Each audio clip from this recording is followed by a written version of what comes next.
किसी दबाव में नहीं आना, किसी पाकिस्तान की बात पर भरोसा नहीं करना। अब से तो सीधा सीधा जो देश के लोग भी चाहते थे, लगातार बातचीत हो रही थी कि जो पहलगाम के 26 निर्दोष पर्यटकों को इन्होंने मारा है, उनके साथ न्याय होना चाहिए। तो भारतीय सेना को अब मुंह तोड़ जवाब देते हुए न्याय करना चाहिए। जो बिल्कुल आप ठीक कह रहे हैं। मैं लौटूंगी आपके पास।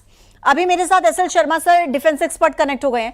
एसएल शर्मा सर, आपसे तो थोड़ी देर पहले जब सीज फायर की सहमति को लेकर बात हुई थी, आपने तब भी कहा था कि मौका है हिंदुस्तान के पास और सेटबैक के तौर पर आप इसको कहीं ना कहीं देख रहे थे। और अभी ऐसी खबरें भी आ गई हैं कि पाकिस्तान के ऊपर भरोसा करना यह गलती मानी जाए, क्या माना जाए, क्योंकि सीज फायर को पाकिस्तान ने तोड़ दिया है, 3 घंटे भी अपनी बात पर टिक नहीं पाया है।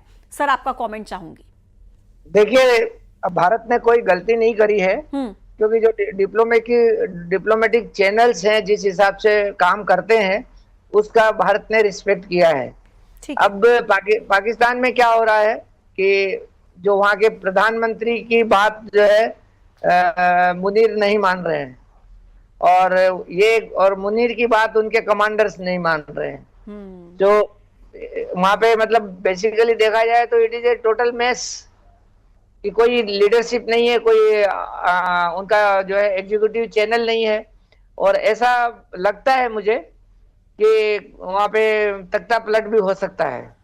मतलब बिना किसी दिशा के ये चले जा रहे हैं एसएल शर्मा सर, बिना किसी दिशा के चले जा रहे हैं। लेकिन आर्मी का अपना इंटरेस्ट है, ठीक है, मुनीर का अपना इंटरेस्ट है। हो सकता है कि वो अगले 1 या 2 दिन के अंदर इलेक्टेड गवर्नमेंट को टॉपल कर दे और खुद सीट पे आ जाए। ब्रह्मदीप सर, मैं इस सिचुएशन को, इसी बात को आगे ले जाते हुए एसएल शर्मा सर की आपसे ये समझना चाहूंगी कि क्या ऐसा है कि शहबाज शरीफ नहीं चाहते थे कि जनरल मुनीर की मनमानी चले? उन्होंने ये डिसीजन भी लिया, पोस्ट भी किया जाता है उनके डेप्यूटी पीएम की तरफ से, और फिर जब इस तरीके से सेना की तरफ से अटैक्स किए जाते हैं, किस तरीके से सिचुएशन को पाकिस्तान के लिहाज से आप देखेंगे?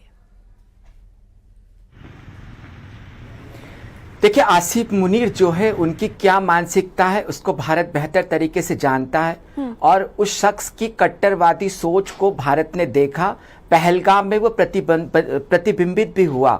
तो हम यह युद्ध विराम हो भी गया, उसके बावजूद जिस देश के सेनाध्यक्ष आसिफ मुनीर हो, जो आतंकियों के जनाजे में शामिल होते हो, जो भारत को धर्म के आधार पर चुनौती देते हो, उस इंसान के रहते हुए भारत और पाकिस्तान के बीच कोई शांति स्थापित हो ही नहीं सकती थी। और निश्चित तौर पर यदि टेबल पर बैठते तो सबसे पहले बात यही होना चाहिए थी कि पाकिस्तान के सेनाध्यक्ष ऐसे कट्टरपंथी तत्वों को क्या रहने देना चाहिए। तो यदि यह युद्ध विराम पाकिस्तान तोड़ता है तो इसमें हमको बिल्कुल आश्चर्य इसलिए नहीं होना चाहिए, क्योंकि जो वहां की सेना है वो कट्टरपंथियों की फौज है, और वो कट्टरपंथियों की फौज सेना ने जारी किया पाकिस्तान में की गई तबाही का